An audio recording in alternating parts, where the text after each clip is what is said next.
everyone. Welcome to 4 Top 3s, where we, 4 different folks from 4 different places, talk about a bunch of different shit that we love. All right, that's the preamble. We're here because we love each other and want an excuse to hang out and talk about shit. Today, specifically, we are talking about childhood cartoons. So our top 3 favorite childhood cartoons. I'm not going to lie, this is really difficult for me, not because of the plethora of decent cartoons that were shown in the 90s, but because I didn't really watch a lot of cartoons growing up. And most of the things I did watch as a kid were the clay motion things that we had a lot in Britain. So yeah, exactly. Things like Pingu. That was genuinely something we spoke about earlier. You certainly watched Thomas the Tank Engine. Yeah, but that wasn't a cartoon. No. I'm very far back into childhood. I'm saying it's the kind of stop motion garbage you used to watch. Yes, which was all proper good accents. So this was Kessie's suggestion. Yes. So I feel like Kessie needs to kick this one off. Okay. So do you have a specific order that you're running with today? Is less of the 3 favorite or the top of the favorite, or are you going to be like me? Oh no, I'm actually that's Aether. I have a. So I might have picked them differently because this was my choice. I picked them in order of how much they influenced me in my childhood, and just to add up on the topic, I said childhood cartoons, but I did say up to until you were 13 or 14 because I literally don't remember anything before I was 8 years old. Nothing. So yeah, I appreciated that extension of the timeline because no one wants to talk about Thomas the Tank Engine. Well, no. I'm going to screw y'all next time. It'll be stop motion stuff, and that'll be top 3 Thomas the Tank Engine episodes. No, yes. I never watched a single there one. There was one where one of them got stuck, he was being misbehaved, so they put him in a tunnel, and then they bricked him up, and he wasn't allowed out. It was the worst episode. I never watched them because I thought the faces were creepy as fuck. Oh, it was creepy as shit. What do they call him? The fat conductor? The fat controller. Controller. It's even worse somehow. Oh, Jesus. It's just a fat dude wearing a black suit who stood on the end of the train line and then called all the trains in. He was a glorious person. Anyway, so Kessie, what are we starting out with today? So on the back end of my top 3 list is Digimon, the first 3 series. Shit, Jack. You actually watched Digimon? Yeah, did you not? No, Iceland was still in its we're going to translate all the kids' cartoon phase back then. So we basically had Pokemon and that's it. Go fuck yourself. I did watch Pokemon too, but I like Digimon more because it has more genuine character arcs, that spanned the entire seasons. And Pokemon only had character arcs that spanned 1 or 2 episodes, and after that it was completely reset on each character. and Digimon really had some really good character arcs, and it dealt with some really a lot of coming of age topics that I personally found very impressive for a child cartoon series. I've heard a lot of people say that Digimon was the sophisticated man's cartoon out of the Pokemon Digimon fight. Beyblade. You forget Beyblades too. And Yu-Gi-Oh. Beyblade. Have you actually heard the intro to Beyblade? It's rad as shit. It's so dumb. It is on Anyway, I'm sorry. Continue. The fights between Digimon, Pokemon, and Beyblade. Beyblade somehow wins. It's so dumb. Because of the intro? Yes. No, so did you have any toys or things to do with, what was the thing with Digimon? It completely passed me. I did not have toys. I do know that there were people that collected cards and stuff, but that was not something I was into. I just genuinely liked the series. The series is really good, in my opinion, and probably in other people's opinions too, judging by the internet. It had 7 main characters that had extremely good character arcs and interactions, and they grew as people through the help of the Digimon. And I at some point in the last year I watched a summary or an analysis. The difference between Pokemon and Digimon was the Pokemon had their own characters, and like they sometimes opposed the main character or like interacted with them in a different way. And the Digimon were actually like an extension of the main characters and helped them to grow in different ways. And I think that's a really cool thing. But also that explained a lot why I didn't have that big connections with the Digimon themselves, but more like with the characters, which I never realized until watching that analysis summary thingy. So I guess it's the Digimon from the sound. Like I've never watched it. Like I think I've watched one episode of Pokemon, and like that was it. That kind of whole genre of shit. It's like no, I'm not into this. So it sounds like the Digimon are just like personifications of like their character traits. I guess is that what I'm hearing? Sort of. Do you know the books? No, there's movies called The Golden Compass. They had a similar concept in there with the demons. Yes, the daemons. Yeah, they're like it was an extension of their soul. It was the same way with Digimons in that sense. That it was like part of them, and they would always stick to the main characters and would help them through situations. But they very rarely opposed the characters unless it was like an inner conflict between themselves and like some moral issues. That sounds way more interesting. I never had access to Digimon. I probably would have liked that. God, I wish I had not started with Pokemon. The wheel. I mean, Pokemon was cool for all those kids that were like, yeah, fighting and stuff, and but it wasn't like it was better to watch Pokemon if you could only watch it like every other day or something, and you didn't mind missing out a few episodes. Mm-hmm. But Digimon is something you really needed to watch the entire series to really appreciate it. That is super cool. So what did the Digimon look like? Because I literally know nothing about Digimon. There's one that looks like an orange crocodile that walks on two legs. That's like one of the main Digimons. Agumon. Yeah, Agumon, yeah. It's like... Sounds like something you shouldn't breathe. Tiny... Oh, there's the white cat character. Yes, the white cat character. Oh, yeah. That Tailmon. Oh. Gatomon. Okay, I was going to say Romomon, but okay. Fine. No, I'm surprised that none of you watch Digimon. Not even Neil? No. I did a lot of Pokemans. I had a couple of Digimon cards because I liked collecting cards, and I had some Digimon cards.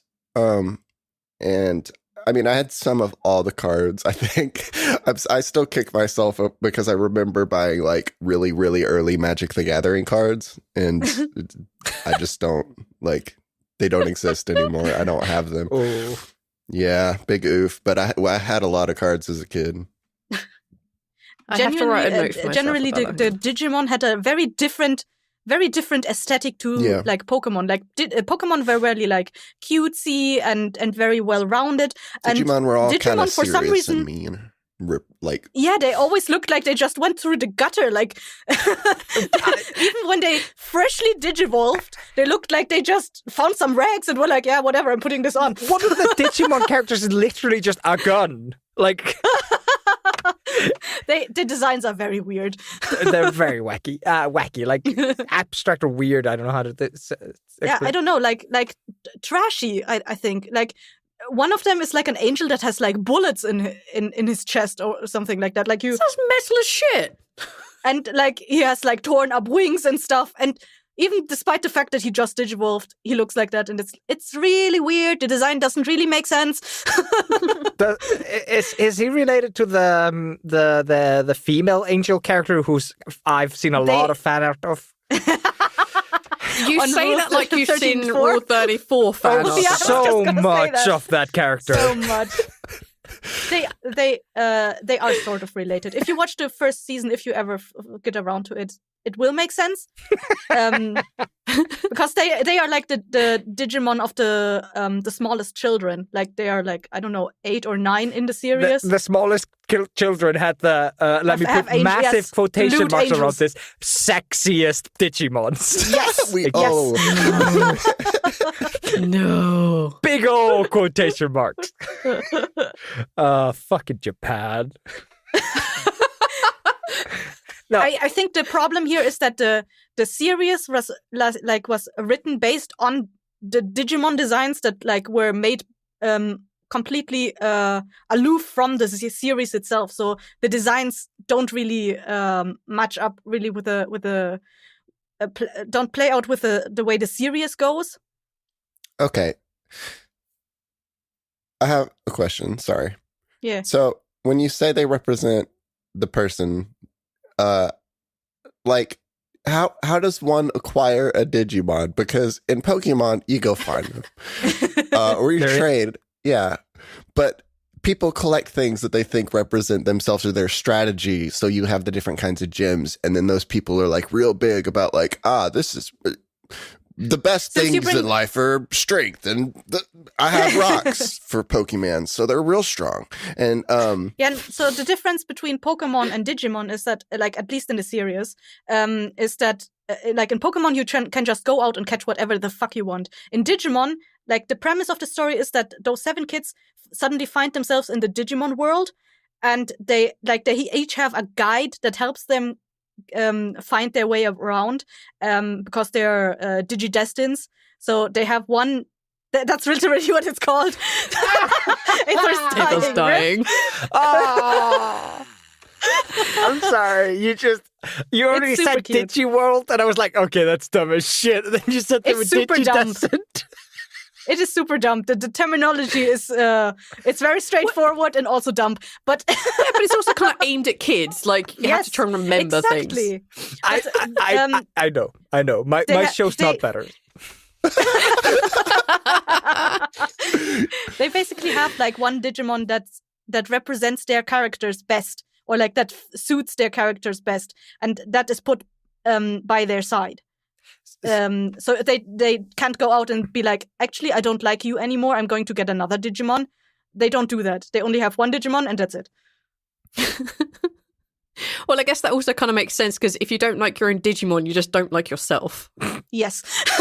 Yeah, so like, let's not tell kids not to like themselves. Which is actually a storyline that does happen. One person does not like his Digimon. I think it was in season 2. He does not like his Digimon, and he tries to enslave other Digimon to, like, because he wants something that is strong, and the Digimon he has by his side is just not strong or doesn't look strong. So he enslaves other Digimons, even though they don't like it. So the extent of my exposure to Digimon is I was at a theme park, and they had like a claw machine. And we figured out a trick to make the claw machine think we put in like €5 when we only put in €1. So we emptied out that fucking machine in an afternoon. And we had all the dolls. And one of the dolls was like the cat character from Digimon. Yay. It's that. And me and my buddy saw the movie like randomly on TV. And the movie is insane to see if you know nothing about Digimon. Yes. It does not hold your hand and go like, these are Digimons. It just opens with somebody's kid brother being kidnapped, a giant monster rampaging through the streets, and then they download themselves to the internet and fight a space demon. Mm-hmm. It's crazy. Absolutely crazy. Sounds fucking wild. Oh yeah, that's the extent of my Digimon knowledge. I think I watched the movie like once, and then I was like, nope, this does not really play into the character arcs at all. I don't give a shit. But the movie plays the theme out of this movie. The movie plays the theme like 5 times, and you get into that theme at the 5th time. That theme's a banger. I like that theme a lot. Cool, thank you. Neil, what have you got for us? I've got a huge list here. Oh no. Of things that I have vague knowledge of, and I'm trying to put together. I'm gonna have a lot of shout outs, basically. Yes, I think there are going to be a lot of honorable mentions. Yeah, and I think that might come down to I remember them. And that's it. I remember the name and maybe their theme tune. They stick with me a lot, but otherwise I have very little memory of cartoons. This is difficult. I don't have any order whatsoever because this was very difficult. Yes. Chose a good one, but a difficult one, Cassie. I think I will talk about Pokemen. Okay. While we're here. Okay. since we're on the topic. Yeah. So talk to me through Pokemon. Like I watched like one episode. I didn't get it. I remember there was Jigglypuff and Jigglypuff sang at things. Oh, and it made everyone fall asleep and it doodled on people. You saw the best and that was the only thing. Yeah, I think I saw the best one, maybe. Like the rest of it just made no sense. I didn't understand why are they capturing these animals in balls, and I didn't get it. It's great. So why Pokemon? Why is that a good one? Well, there was a lot of games involved with it. So the way that you interact with the Pokemon world as a kid is through a lot of mediums. Oh, I'm bored with watching TV. What do? I'm going to go look at trading cards. Oh, I'm bored with trading cards. What am I going to do? I'm going to go play Pokemon video game. So, as a child, it enters through a lot of mediums. But the TV show, why it's very good. So I watched the first season. What is the first season? Is that Indigo? Kanto? I don't remember. I think that was the second season. First season is Kanto, where Ash Ketchum is born or from or whatever. I don't know. It's been a long time. No, he was talking about the Indigo League. The Indigo League. I think that was in season 2 or something. I never watched past the first season because the first season is so dumb. It's good though. It does change it. So I complained a lot. I didn't ever do like the new Pokemon when they came out. I was like an original 151 and I didn't care about anything else that they were doing. And then when I came home from college and was like going to school and hating it, I used to like fall asleep a lot while Pokemon was on TV. And I would watch it a lot, and I got into the newer stuff, and then I actually went and watched and like binged some of the newer stuff, and I like them now. Totodile is great. So I'm into the like first like 3 maybe groups of the Pokemon I'm like aware of. But yeah, the original, they were great. So Pokemon, they live in the wild basically. That's it. Except for the ones that they made in labs, which is like the rare, like the Mewtwo and the or the ones that they captured in balls. Polygon, maybe. Yeah, definitely. Ditto. Yeah, made in Polygon. A lab. Ditto was okay. If you read the text in the first game, I have some vague knowledge of Pokemon just because of exposure and the fact that y'all won't stop talking about it. But I am more lost by everything you've just said versus Digimon, which I knew nothing of. Like, what the fuck is this gym shit? Like, why are they made in labs? Why are they also made in the wild? What is an Indigo League? And is there a blue league and a purple league? Oh yeah, they are. Everything lost. is color topic in Pokemon. Well, V, I'll answer that. Once you take a happy animal and rip it out of the wild and stuff it in a small ball and then claim it as yours forever and start to grow a like bond attachment to this thing because it's forced around you forever now. Some people want to steal them. Neil, stop introducing new things and explain the things you've already said. Greed, V. There's a lot. They steal them, right? So they're Pokemons. A lot of people. This Not is just sounding greed, like sometimes they also capitalism, want to eat them. the ball game. So a lot of things interplay. You've got research. You've got people wanting the best ones because you just can have them. You can go steal them if you want. So like you have evil people and good people constantly doing Pokemon science. They do everything in this show, V. They steal them. They fight them. What do they not do? They're just living with them.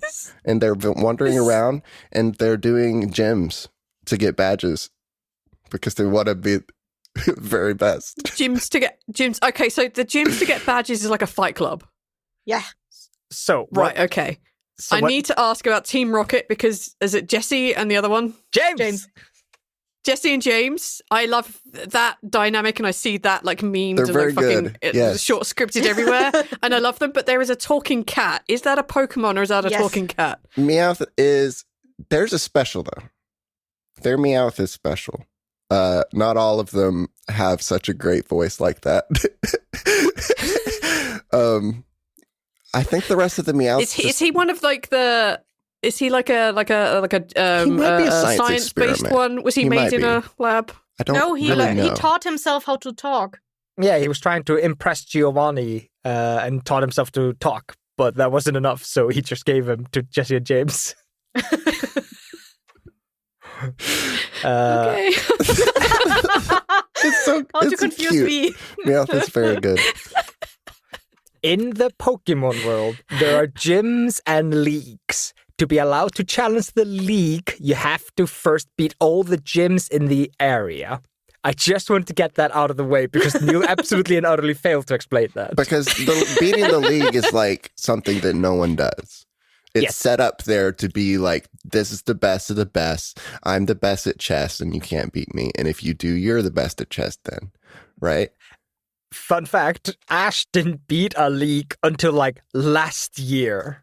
He's been on this journey for 20 plus years and he beat his first league last year. Well, that is dedication. And if we're talking it in terms of chess, I vaguely understand that. So it's taken him 20 years to become a master. Yeah. That makes sense. That is progress. And he's always stuck with the same chess pieces, like one past chess piece, and then he changes all the other ones out.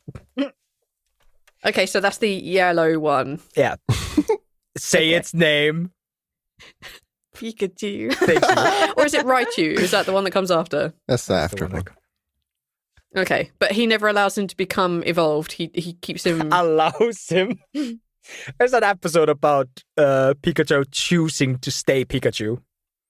Okay, all right. Because I've heard weird shit about Pokemon, and it makes no context. I might have to watch, like, some episodes to have some idea of what the fuck is going on. I never really got into that. I do remember Pokemon cards at school, and we got banned from having trading card games because kids were beating each other up for like Pokemon cards. Uh-huh. Like there was like some like genuinely broken noses in like our middle school, and I'm like, It's a good thing I'm too, gonna stay away from this because those things are worth money now. So if I was a kid and I know what I know today, I'd be punching some noses too. You're holding $250,000 right there in 2021. Those kids confirmed time travelers. Yep. God, that's the worst. Okay, well, I feel like I've become enlightened by Pokemon, at least what it is. I would rather still watch Digimon from the sound of it. But from the concept being loose as in like they just exist in the wild and you go get them. Like I think so. You know, Like I think it's like our world if someone suddenly invented how to bind a random animal outside to you via a device like the Pokeballs, and then you can use them to fight against each other. Like that's like just like in our world, you have scientists studying those animals, you have people caring for those animals, you have people breeding those animals, you have people like developing special kibble just for those animals. It's morally questionable to do what these children do with the animals, but it's an entertaining cartoon.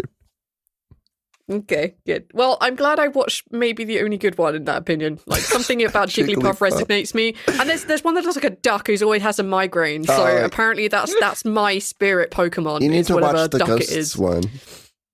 I don't know why I'm thinking about that one right now, Wait, but you need hang to on, watch the Ghosts one. Neil, wait a minute.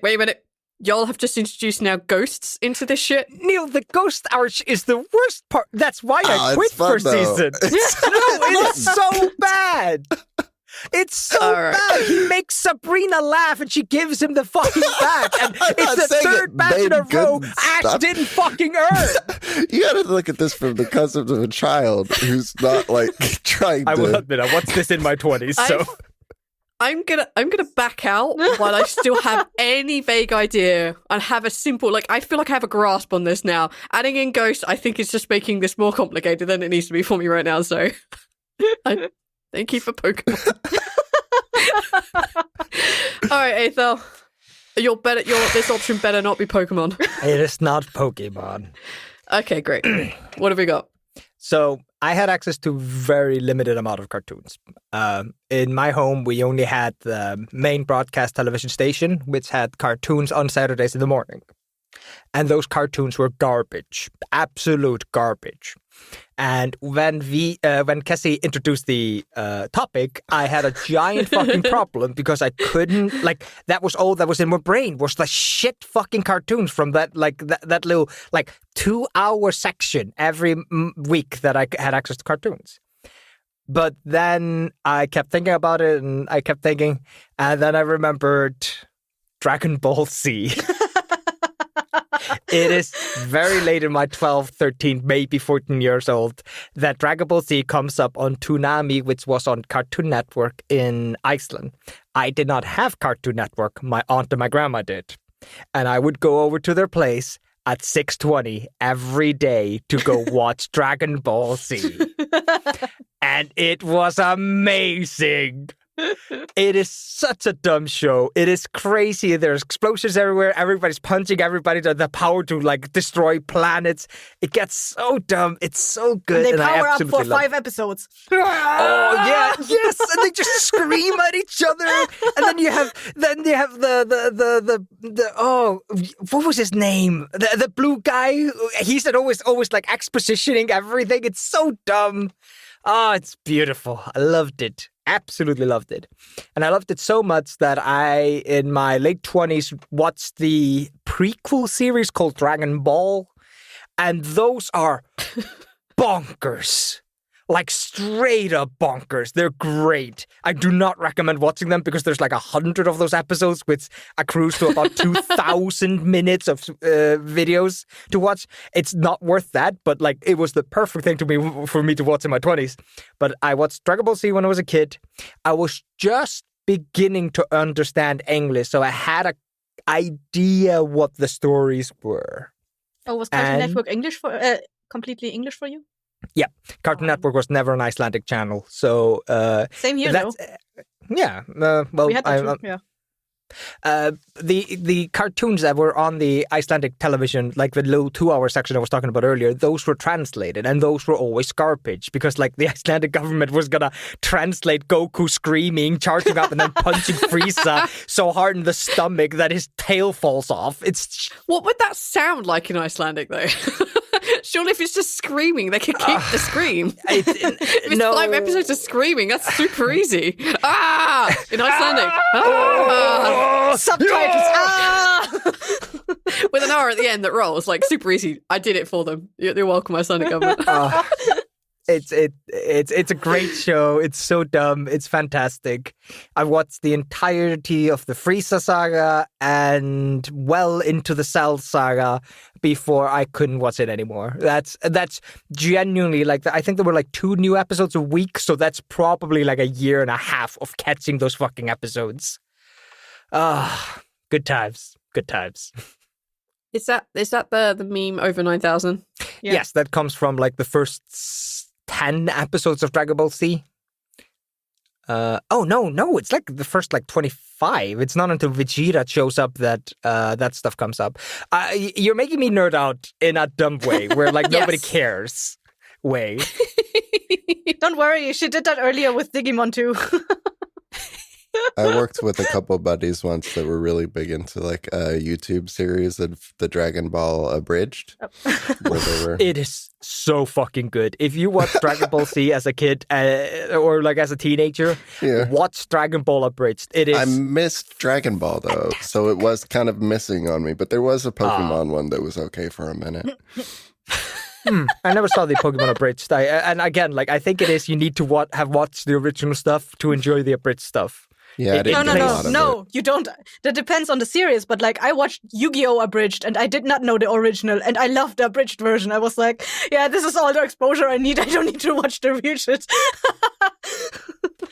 Oh boy. But yeah, I absolutely love Dragon Ball Z. It is a fantastic series. It does not teach you good morals. It does not try to like genuinely the main character ignores his family and child, his wife and child, to fight bigger, better assholes. Like there is a genuine scene where he refuses to come back to Earth because he wants to train to punch harder. It is fantastic. Wait. So all the Vegemite people come from Vegemite? You mentioned Vegemite as a character. I'm like, I have no idea who the fuck he Vegeta, is. but yeah. Okay. No, all right. Vegeta is a Saiyan, and they come from the planet Vegeta. Do they? Yeah, it's a joke, thrown away joke that the fact Wait. that the king and the prince and the planet were all called Vegeta. See, I feel really called out because y'all are mentioning like shit I know. Like this is super nerdy level BS. Like, yeah, I watched this nerdy shit as a kid and it was awesome. I have stupid shit like Top Cat on my list. Like, no one will understand my shit. The rest of my list, I'm gonna have to like ask what we mean by childhood television series because like I watched them as a child. Is that what we're talking about?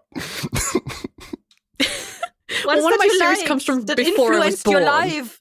That still live rent free in your brain to this very day. Oh, you bet you that Dragon Ball Z probably still lives in Aethos' mind somewhere. Absolutely, you fucking know it. Every The time he touches Kaioken. the electricity cord just sticking out of the wall. Ah! He's translating, is it Goku Vegemite's like scream in his head into Icelandic. Now he understands it. Somewhere out there, there's somebody who cares about Dragon Ball Z who is very mad at you, V. Oh, no. There's someone who cares about Digimon, Pokemon, and Dragon Ball Z out there who are super mad at me. And they have every right, but I didn't grow up with this shit, guys. That's okay. We love you anyway. Someone out there is going to Thank send you. you a much better explanation of Pokemon than me because they will have been so God, please. frustrated with how I did it. They would be like, oh Please, my god. please don't tweet this at me. I won't understand. I probably also won't care. If you can summarize Pokemon in one tweet, do it.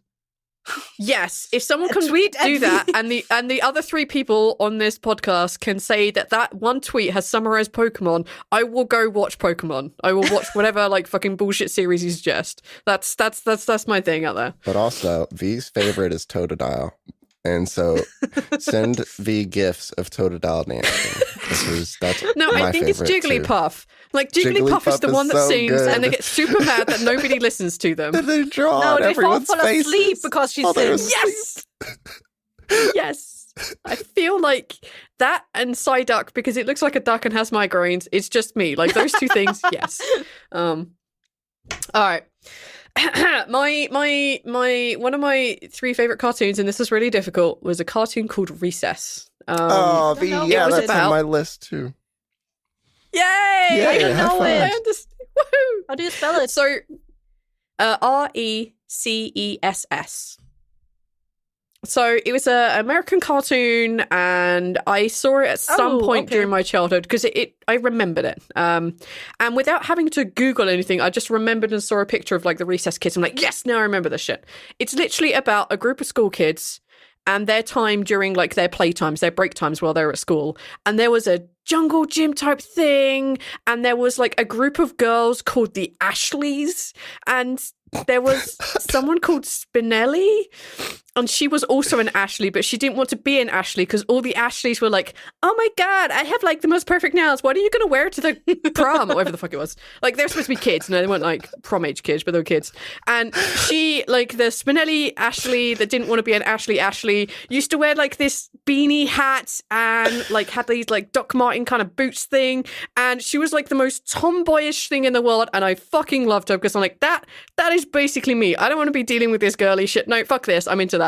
And then there was this character named Gretchen.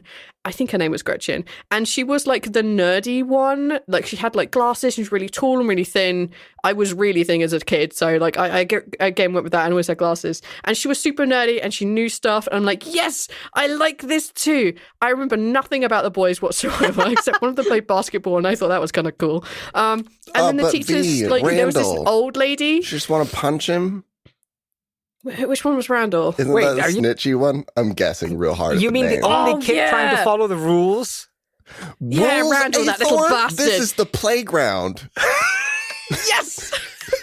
Randall was that little kid that would hide in the bushes and like, you know, Weaselly grass you up looking to kid. the hall monitor. Yeah. He always had a notepad and a And when he got pencil. older, yes, and when he got older, we know that asshole got stitches. Like that is the truth. Yeah. There was so much about that. Like, I love that cartoon. It was short. It was funny. Sometimes it gave you morals. Sometimes it didn't. But I just remembered hey, here are the Ashleys. You have to be cool like them. And Spinelli just like, I'm going to give it a shot. And then it's like, nah, fuck this. I'm out. And I loved it. Like, that's one of my favorite cartoons as a kid. Because I remembered it without having to like Google shit. I think Recess was one of the translated cartoons because it often tried to teach kids about like togetherness and accepting kids for who they are. Yeah. So I wouldn't be surprised if the Icelandic government went like, yes, morals. Let's translate this one. Morals, I remember this. Morals from the American school grounds that probably have no reach here in Iceland. Let's translate these. Yeah, it was like kids that were just really different from each other, and like the core group of kids that you followed that were the good kids, like not the Ashley kids or the bully kids or anything like that. Like they were cool and they were all different and they all just liked each other and it was great and I loved that. Yeah. I just had to look up what the series was called in German because it was definitely not called Recess, and I realized it's called Disney's Great Break. This just reminded me of Kids I Next was like, Door. what the fuck? Kids Next Door was pretty good too. What's Kids Next Door? Very similar in tone, but very much like take Recess and then just put it on steroids. That's Kids Next Door. It very much elevates the idea of kids having like cliques and groups and like fighting the adults like to a new level. No, I remember Recess, but I have no like. I remember it too, but I don't remember any storylines or anything. No characters. I didn't even remember the names until you mentioned them, and I was like, "Oh yeah, kind of like in the back of my head." Like there's back something in the brain. Yeah, yeah. Like I remembered Ashley because like that was the one that I was like I didn't remember her last name, but I know she wasn't Ashley, but she didn't want to be an Ashley, so she didn't join in like the Jumble Gym shit. I'm like, yes, I remember that, and it's stuck in the back of my brain. It will forever be there, and it made me so happy when I was like, yes, I could just write this down. This is the thing I remember. But there was no overarching story plot. There was nothing like that. It was just like, don't be a dick. Kids are kids.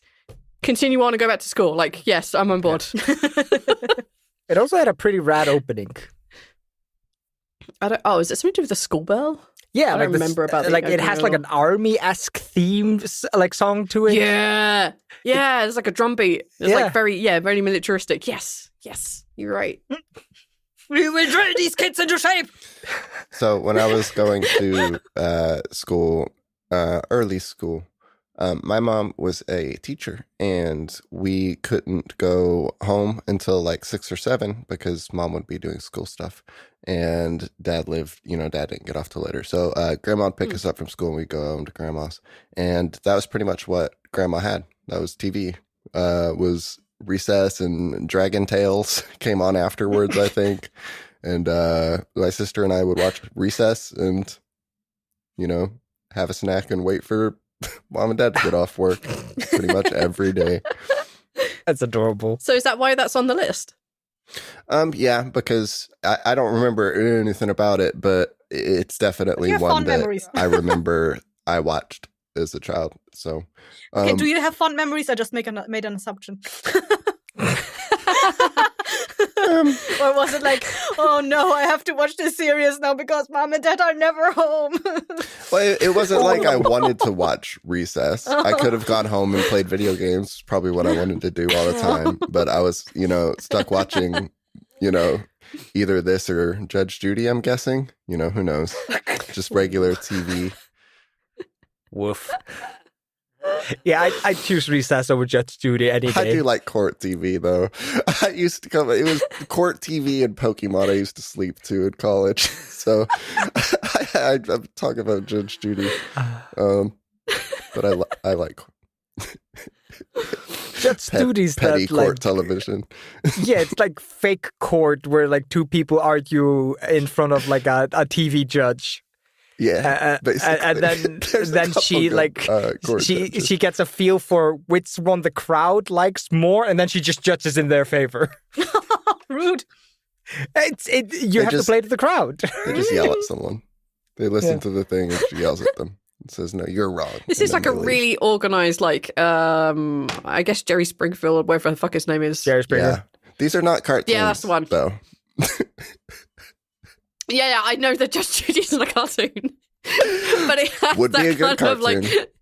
Might want to think about I don't that. think so. Cartoon Network. Wait, isn't Maybe there a like good one. Ace Judge Judy Ace animated. Attorney? Quick, someone copyright that. Yep, there is a lawyer-based one, and it's called Ace Attorney. I was correct. It's a series of adventure video game legal dramas developed by Capcom. So it's the same group, I think, that did Pokemon. I just remember seeing it as a cartoon. There you go. That's it. I'm done. I'm sorry. And that was my recess. Yay! Yay! Recess is good. Thank you. Cassie, Yes. what's your middle spot today?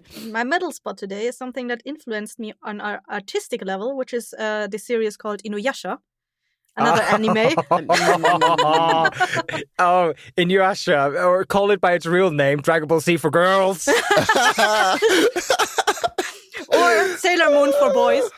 Oh, Yes!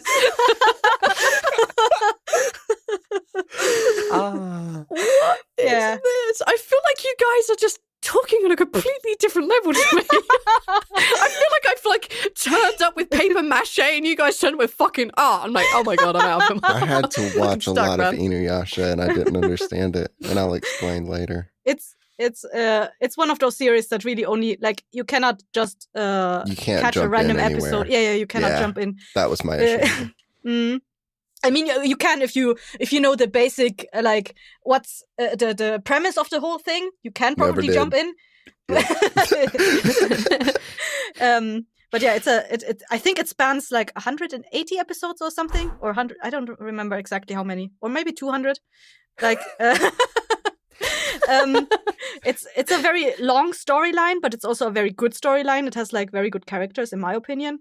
But what influenced me the most was that the art style was very simplistic, that even I could copy it back when I was 13 years old, when I just started doing art.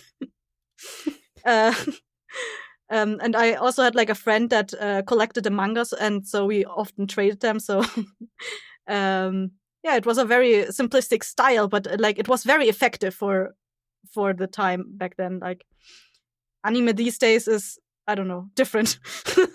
It has changed. It has our own character. The artist Rumiko Takahashi has a very own style that is very recognizable. Unlike a lot of anime on the market these days, I could not tell who the fuck the artist is. So, okay, could you tell me what is the basic plot to Inuyasha? Because all I know is there's a cat boy or something, and he has a sword, and in one scene, in one episode, he accidentally kisses another boy character, and that was the yaoi fanfic scream heard around the world. I'm not sure if that was Inuyasha or maybe Naruto. I remember it from Naruto. I don't remember it from Inuyasha. I might be wrong. Please educate me. I am seeing a lot of weird images researching this, guys. Are you on Rule 34 I don't have again? filters on. I just run this. Fuck it. He was a demon, wasn't he? Yeah. So And the there premise was a of- girl that really liked him the whole show. So the She premise looks like she has cat ears too. What the fuck is this? a new series recently came out earlier this year. Oh.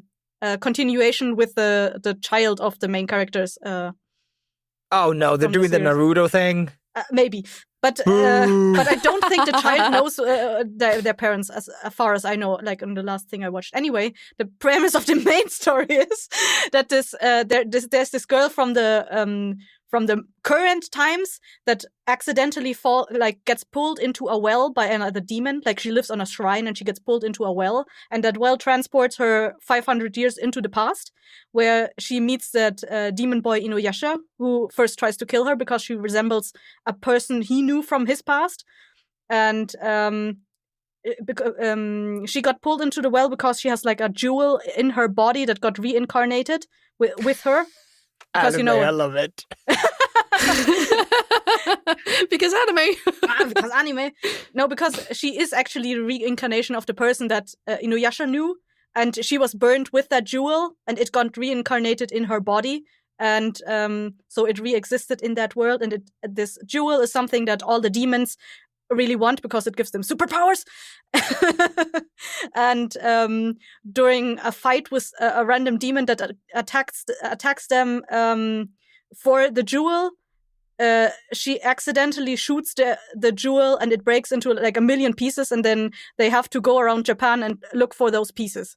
Because even though like the jewel as a whole gives them superpowers, even just a shard already is enough to raise the power of a demon by like a lot. So all the demons are running wild, hogging those shards. Okay. So what is the final bad guy? Like, you don't have to tell me how he's defeated, but what is he? Because anime loves to go off the rails in their final season.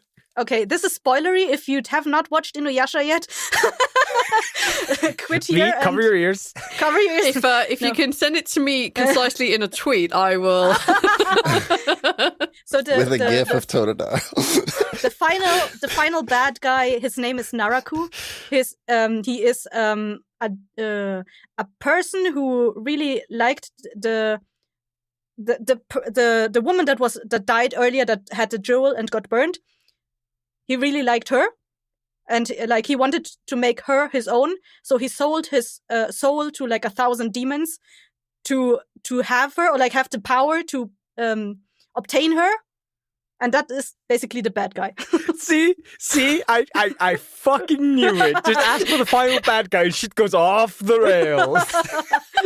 It's beautiful, but it's a really good anime. Like, in my opinion, like it does a really good job of bringing forth like all this this gray zone between the demons, like the yokai, the Japanese demons, because they're not just all bad. There are some good ones in between there, like the usual, you know. Mm-hmm. And it's really a different culture that I personally appreciate, because I'm bored as shit with with Christian demons and angels. No more of that. Go away with that shit. I want nothing more of that. Please, I'm oversaturated. Give us some bad. It's traditionally bad doing good, and traditionally good doing bad. Like, no, I hate just Christian angels and demons. I am so tired of that bullshit. Again, I have decided to stop Googling the images on this because this is getting fucked up, guys. It's really good. I recommend it if you have like 180 episodes to spare in time. I can honestly say no, I don't. I am barely keeping up with QCing our own shit. But the artwork does look super clear. Is that like kind of what pushed you into being an art?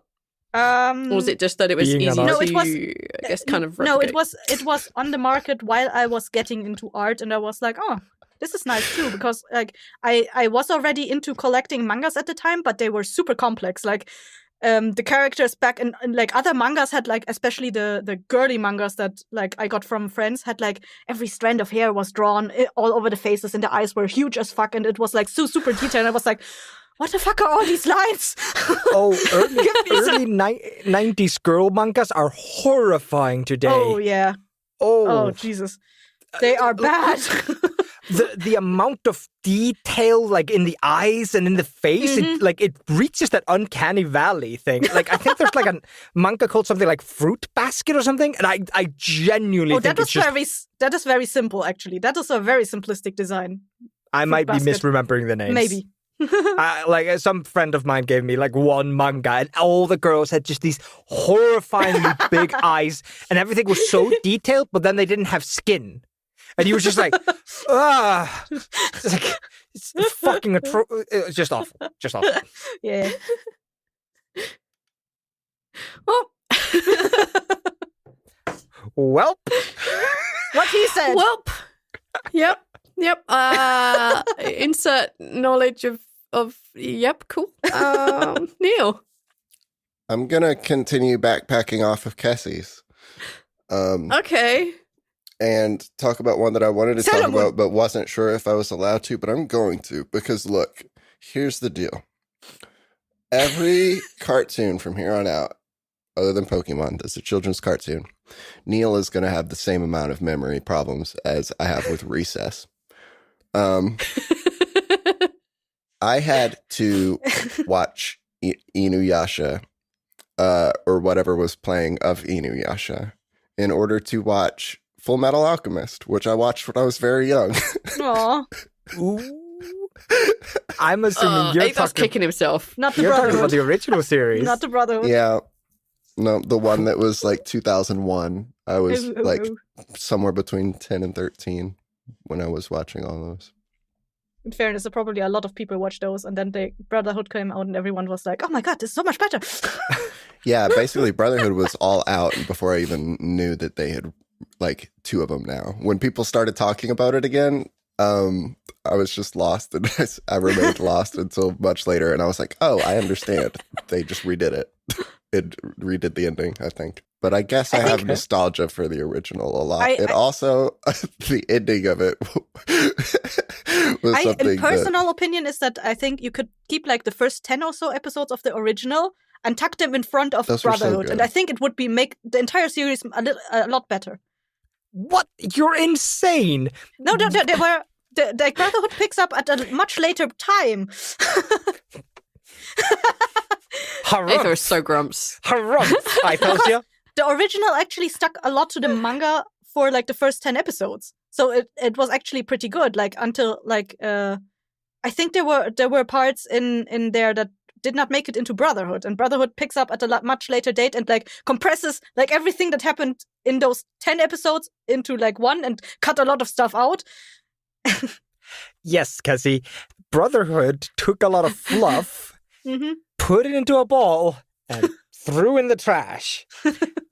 I have read the manga, and the manga's glorious. It is absolutely glorious. I have watched the original series, and I have watched the new Brotherhood. And Jesus Christ, if you try to, like, Cassie, I dare you to rewatch the original series. I did. And I had to cleanse my brain and rewatch Brotherhood after that because I was like, my God, this was so bad. But the first 10 episodes were like good of the original. I don't think you actually believe that, Cassie, because the start of I think he does. No, the origin, like the start of Full Metal Alchemist, not Brotherhood, the original series, is so slow. It is very slow, but they take 3 episodes to finish the church thing that is 1 episode in Brotherhood. Yeah. And they don't add anything except Bird Boy, and that was not a good addition. And that's not in the manga, Cassie. That was not in the manga. They just added it because they wanted to do a Bird Boy. I like that they included that storyline with the guy that tried to fool the people with the coal, the miner guy. Yeah, they made a whole episode out of that. That was Yeah. clever. I'll give you that. I like that guy reappeared in Brotherhood at some point, and he made no sense there. Nope. That's why I think like they picked up on a lot of stuff in Brotherhood that they just scrapped out of the original series. Yeah. Well, yeah, the entirety of the fucking plot. Like, Jesus. They go so hard off the rail around like episode 15, 16 when they ran out of source material. And that's why I say like up to 10 or something. I don't remember exactly what episode. It's been a while since I watched them. But like when he meets his sensei or whatever the fuck, and she puts them on the island, I think like up until that point, the original series was really good. And I think that part should still be in Brotherhood. I'm sorry, Neil. We're just stealing your topic over here. Oh, it's okay. No, I was excited to bring this up because I knew it was going to be one that could be talked about. So there is one episode in the original even series though it's not a childhood show, that I quote have unquote. that like sticks in my brain for some reason. It's an episode where like the main character, the main villain of the original series, she gives like a philosopher's stone to like a doctor, and he's trying to cure like a plague in his hometown. That is completely made up. That is not from the manga. It's not from anything. And I just remember watching that specific show. I was sitting on my friend's bed. We were watching on this old CRT TV that was probably 15 inches, and just that episode destroyed me. It was just so fucking like upsetting. Aww. The ending is so upsetting. Like he's holding the I remember what you mean. Yeah. But because he was holding the sickness at bay using the Philosopher's Stone, but he had a fake one, so it eventually ran out of energy, and his entire town just succumbs to it, and they blame him because he was the one who was supposed to keep it in check. The ending scene is like him hugging his wife, completely consumed by this weird disease. It's like fucking brutal. Other than that series was just bad. I would stand by my word. Up till episode 10 or something, it's pretty good. Until then, you can no. Like I said, I had to cleanse my I watched Brotherhood when it came out, and then I was like, actually, let's go back and watch the original because I don't remember anything from that. And after I finished that, I was like, I have to cleanse my brain. I have to watch Brotherhood again because this was just bad. Ending's absolutely nonsensical. There's she clears Gluttony's brain, and then Gluttony comes back as like a super monster. It's so dumb. It made no fucking sense. Like the only thing that I found quite clever. I keep saying the only thing, don't I? It's like the third time. I'm gonna put a dinger in post credit, ding, You fucker. Their idea of what doing deals with the truth actually did, I found kind of fun. It created the homunculus. It's that's not something from the manga. It's not from the original author, and you guys thought of that. That's a clever idea, and then they absolutely fucked it. So I had to watch Inuyasha to get to that. And I had very much the same thing with Full Metal Alchemist as I had with Inuyasha, because I was watching these. I didn't have DVR for a long time. So I was waiting to watch whatever the hell they were showing, whether I've seen it or not. And eventually we did get DVR. And that's how I was able to make sure that I watched the ending. But it wasn't until I had a very scattered view of everything else that had happened, and I probably missed a bunch, but I went back and watched them all later. Digital video recording. You could record your TV onto a little box. Okay. It was a very clever thing, and I never saw it anywhere in Europe, but it was it was basically a videotape recorder, but you could set the timer, so it would record just exactly the show you wanted to see. And you could set it on a schedule. Too, we had a recorder thing that you could set for a certain time, but I never figured that out because I couldn't math. But it had a VHS in it, didn't it?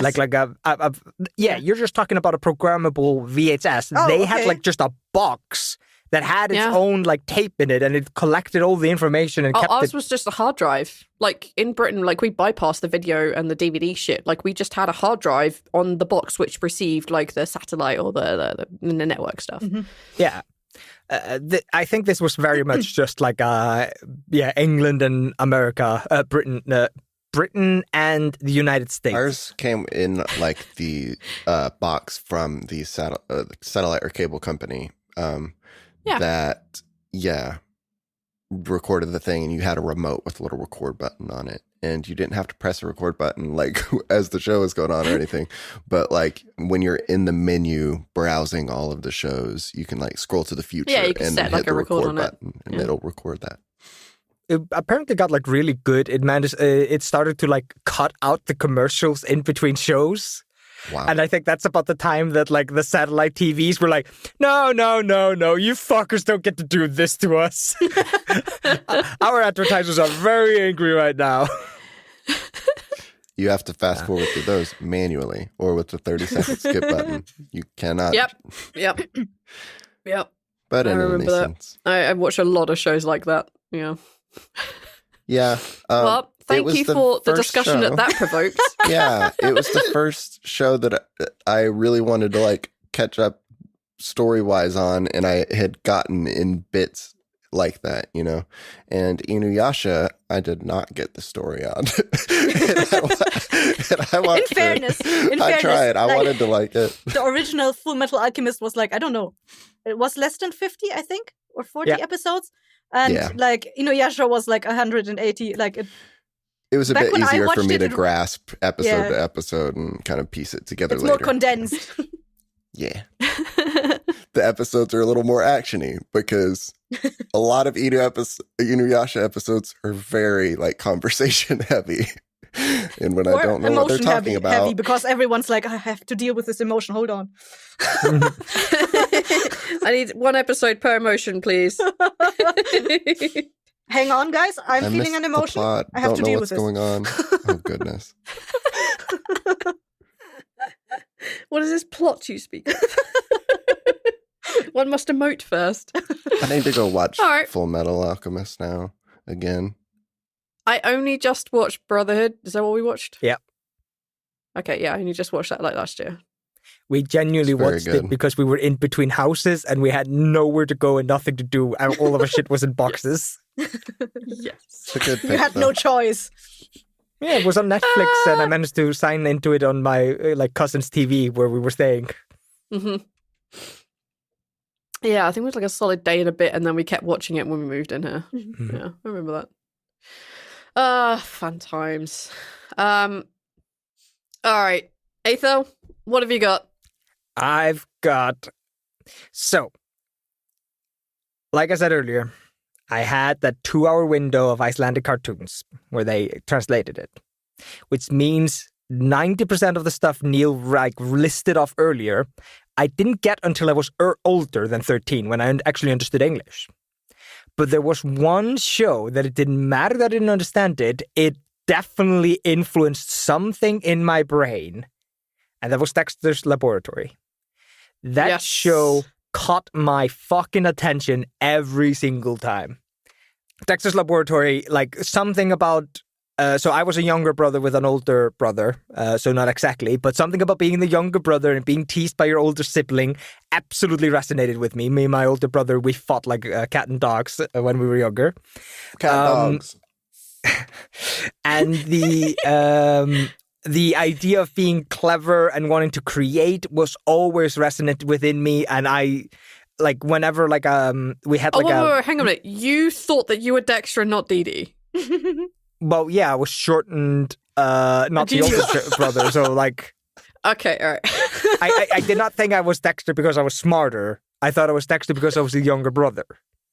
Right, okay. Do not put that evil on me. I was about to say, like, from what I've heard, you were nothing but chaos incarnate, and that's why I love Dee Dee from Dexter's Laboratory. No, I was a very dumb kid. I had many, many concentration issues, and I never felt smart as a kid. I did not identify with Dexter because I thought I was smart. I identified with Dexter because I had an insane imagination. So when Dexter was, like, making machines with wrenches, I'd go to my dad's tool shop, and I'd just pick up a wrench and pretend I was making machines. Like, I something about him just hit me in the brain absolutely correctly. He was so fun, and he had this like laboratory. It was hidden behind the bookshelf. It was super cool, and then there were like weird episodes in between, like when Dexter accidentally gets like goes like way into his lab, into his old lab, where all the old machines are like decrepit, and they're like a bunch of like robots that are like, Dexter, why did you leave us? And that episode just stuck with me.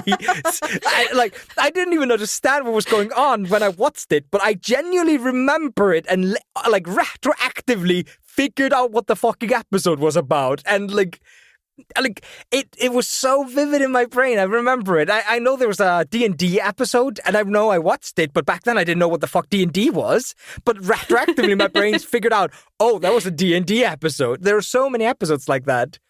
There's a Stephen Hawking episode. Like, it's bonkers. It's absolutely bonkers, and I love it. And if you don't love Mandark, get out of my face. You have shit taste, and I don't like you. Mandark is the best villain. I remember Van Dyke because he falls in love with Dee Dee. Yeah. And, like, Dexter gets one over on him by saying to him that he should invite Dee Dee to his house because he knew that Dee Dee would just go off on one. Yeah. And she did. That's the only thing I really remember about them. And I love Dee Dee because she is chaos incarnate, and she's hilarious, and she's like a ballerina thing, and she does a little tippy toes to sneak up on her little brother and annoy him. I'm like, yes, I love everything about this. She even had a catchphrase. Ooh, what does this button do? And then she pushes a button and things explode. Yeah. As all buttons should do.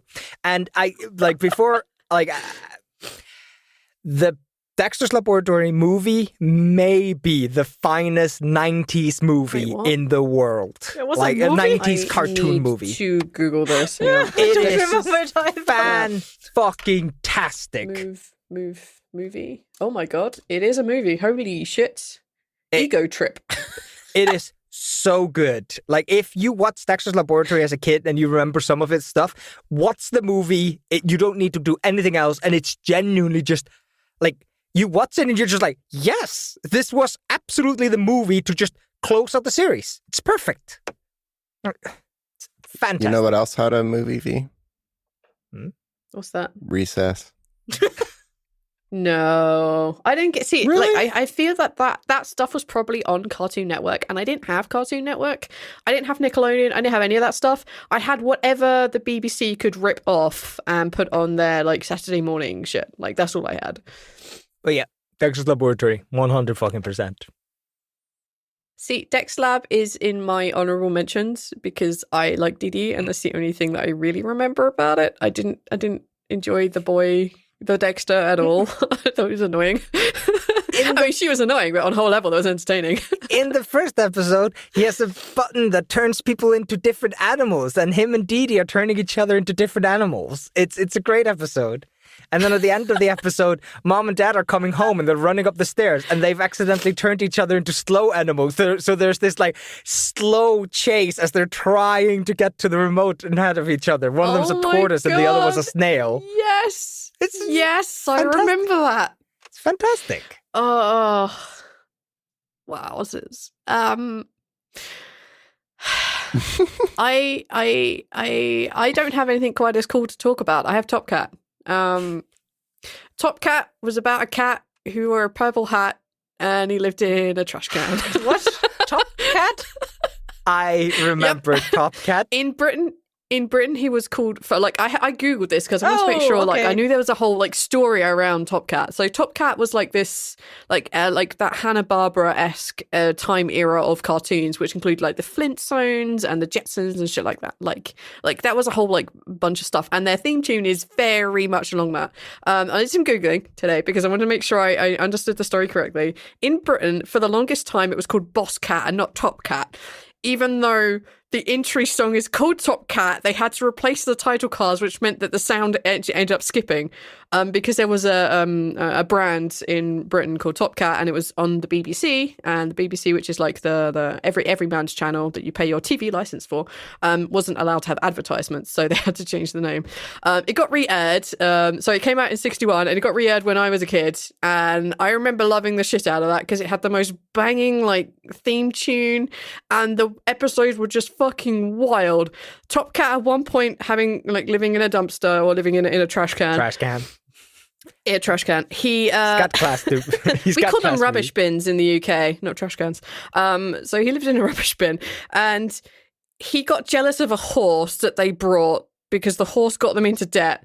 But then the horse was super good at racing, so he suddenly forgave it. Like, the episodes made no sense.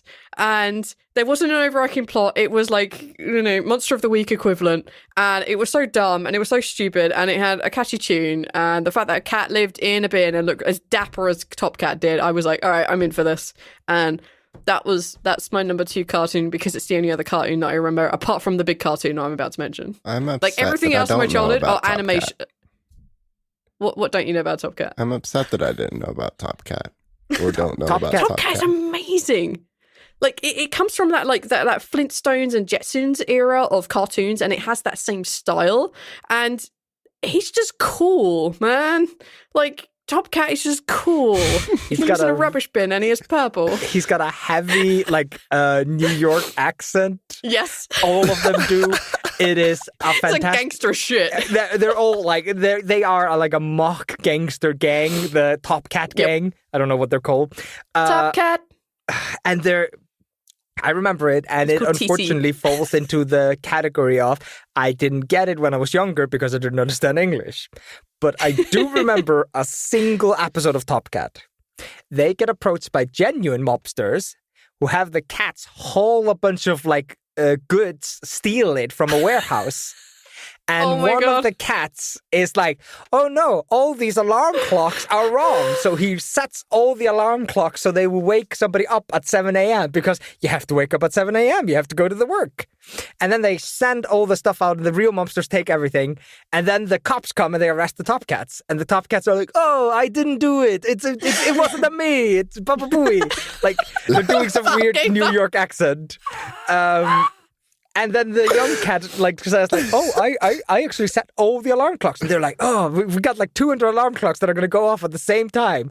If everybody in New York is quiet at the same time, we'll find the warehouse. And of course, the gangsters had the warehouse next to the police station because nobody's ever going to look there. Only episode I remember. Yep. Top Cat was just cool. That's why I liked it. The episodes made no sense. They didn't link. They were great. I was a kid. My dad liked them because he remembered watching them with his first kids. So it was so weird. Well, no, except he knew it was Boss Cat. And he was like, what is this Top Cat shit? I'm like, that's clearly the same, Dad. It was great. I just tried to remember what else I remember from the Hanna-Barbera era, and I think it was Jessie and the Pussycats. Yeah, I heard that was one, but I never got that. I was I not. just remember I got that- the Flintstones. My dad loved the Flintstones, so we watched that a lot, but I didn't enjoy it. I didn't understand it either, but apparently my mom was into it. I remember the outro to Top Cats being just fantastic. I don't remember. Yeah. I don't remember it. I just remember liking it. But that might have been because I didn't like Top Cats, and when the outro was going, it was like, please Dexter, nap, please Dexter, slap.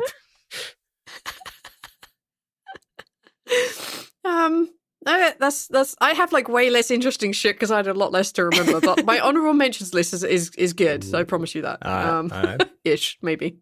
All right, Kessie, what have you got? So on my top one list is The Jungle Book, the series, which is it is actually an anime, but like from the late 80s, I think. I think it was like 89 or something that it came out. It has 25 episodes, and it is it was really big here in Germany in the 90s when it got translated. It what I liked about it is that it something that resonated with me very much is that like Mowgli really went on a search for his place in the world because he was torn between the world of the animals and like the human world. That really, I don't know, something about it touched me really deep inside. You identified with it. You were torn between the human world and the unicorn world. Did you say unicorn world? Wasn't that your favorite animal? No. Was it lobsters? Exactly, yes. The unicorn lobsters. Oh, God. That's a novel, right? What I really liked about it was like that it played in nature for the most part. Like I am not very much a fan of like modern times city stuff, so I'm always in for it when everything like happens out in the forest. That's great. It sticks to the original books from Rudyard Kipling a lot more than the bullshit that Disney made out of it. And even I only got into the Kipling stuff like a couple years ago, and then like I read all the stuff, and then I was like, what the fuck was Disney doing? Cassie, don't speak ill of the mouse. It'll find us. And Aethor, honorable mention for you. The main character, Mowgli, actually has a sidekick that is a red panda. Yes. Okay, we're watching this. Oh, God. And I did not know there was a Jungle Book TV series. Just never crossed my radar. We had it in the UK, but it wasn't one that I really watched. I think it was on the other channel. Okay. The other channel. There's a little fun fact I remembered when I put it on my list is that there were like a bunch of wolves that had random voice actors, like random wolves that just showed up because they are packed. They have to have like a lot of wolves there. and some of them are recurring. They cast a bunch of dudes for the wolves, and then later it turned out that 2 of the wolves got married, so they had a gay wolf couple in the German dub. Yes. Yes. And I think like you could tell by the way the wolf was drawn that it was supposed to be a female, but it had a male voice, and I think the dude that voiced him noticed that and like gave him a female touch. It was hilarious. That's beautiful. That's so cool. But yeah. No, I remember it. I remember it being on like so we had like 4 channels growing up. We had like the BBC, which is like the British Broadcasting Company, and that's what we pay our TV license. We had 1 and 2. One was like mainstream, and the second one had to be different. Like the Queen declared it must be different. We had like ITV, which is the one filled with ads, and how that was got paid for, and that's the one that my parents didn't want to watch because they didn't like the programming. So they thought BBC was always superior. And I remember that the Jungle Book cartoon was on the channel with the adverts, and my parents wouldn't let me watch that. Aww. That's how I remember that was the thing. Ooh, it was so good. Yeah, like yeah. for a children's series from the like late 90s, it was like so full packed with like growing of age topics and like some dark shit there because they murder some animals in there. like not bloody and stuff. Like it's not like Watership Down or anything like that. But I know, yeah, like that came on consistently every Christmas, and I never understood why that was a thing that my parents would want us to Watership watch. Down? Like, yeah, what the fuck? That's not a Christmas movie. So there was some really miserable like cartoons and like kids stuff. Oh yeah, I remember. And to be fair, a lot of like British TV was like really fucking dark for kids. Like this shit was like bad, but like yeah, they would play that every Christmas. I remember there was another I series that was from the same studio as Watership Down that was called something The Cat Detective, and it was like the same level of like there were guts flying around, cats slicing each other open. I was like, why is this on a kids channel? Like we look back at like cartoons, like a lot of the British like stuff was like either like stop motion stuff or it was like live action, just like really short. But they were always really fucking dark, man. Like no wonder like our generation grew up completely screwed. It's so dark. I look at like kids' TV now and it's like Paw Patrol or it's like Dora the Explorer. What the fucking else? What other kids things watch? Swiper, no swiping. Yep. Don't do it. The Fimbles, shit like that. Like they're so happy and cheerful and everything's cool. There's no sadness. Like nah, TV from back in our time was dark as shit, man. Oh boy. All right, Neil. What have you got? What's your top spot? Spot. I've got another one of the ones that people might argue are not quote unquote childhood cartoons. But this is my childhood. And you weren't there. So, I think this one is great, though. And I think that a lot of people still remember this fondly. Futurama. Ooh. Yeah. Stands out on my list. Because it was very good. The end. No one disagrees. Nobody's ever disagreed. We couldn't get Futurama. Like I grew up in like the standard TV household. Like we didn't pay for any extra packages or shit, so we couldn't get like Cartoon Network or anything. And even when we did buy like the upgraded like package for the TV, it didn't have Cartoon Network. So because you have to pay extra for this, my parents were like, "You will watch documentaries," which was fine because I was a nerd and I didn't want to watch cartoons because I thought it was for kids. I'm like, I don't want to do this. I'm like an adult. I want to get out of here. Now as an adult, I'm like, I wish I'd watch these cartoons. Anyway, it doesn't really matter. So Futurama was on Sky One and we had to pay extra for Sky One, so we never got to watch that kind of stuff. Oh, shit, that Sky bypassed me One. completely.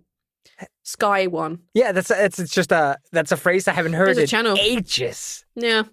It used to be B Sky B or some bullshit like that, and then it became Sky One, Skate, whatever. So yeah, I didn't watch Futurama until I was in like my mid-20s, like when most of the like episodes, like they'd already gone past that. We've been cancelled. We're back again. We've been cancelled. Like I didn't watch it until after that shit, and then I watched like pretty much all of it in one like good sitting. Like okay, here's a month of my life. I'm watching Futurama, and I could not stop fucking laughing. Good that month. shit is so fucking funny. Yep. What a good month. It gets to a point where I'm like, I'm done with this now, but it's so fucking funny. Like Hermes, I fucking love Hermes. He might actually be my favorite. I love him so fucking much. Like, yes. And now I realize that I am Hermes at my job, and I'm like, okay, this is a better way to see it, but I still hate it. I love Hermes though, so good. I think you're right. Futurama. Enough said. Well, what is there to say?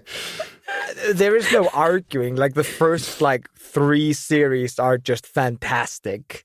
And then they get like rebooted on Fox or some other channel. I don't remember, like 4 or 5th season. And even then, like they're still making great shows. No, I've got nothing to say. 10 out of 10, Neil. It's a good show. All right, I guess Aethel. My honorable mention list is long. I'm not going to go into details, but I just need people to understand that it exists. Yes. So first, I like the one episode I will give like, okay.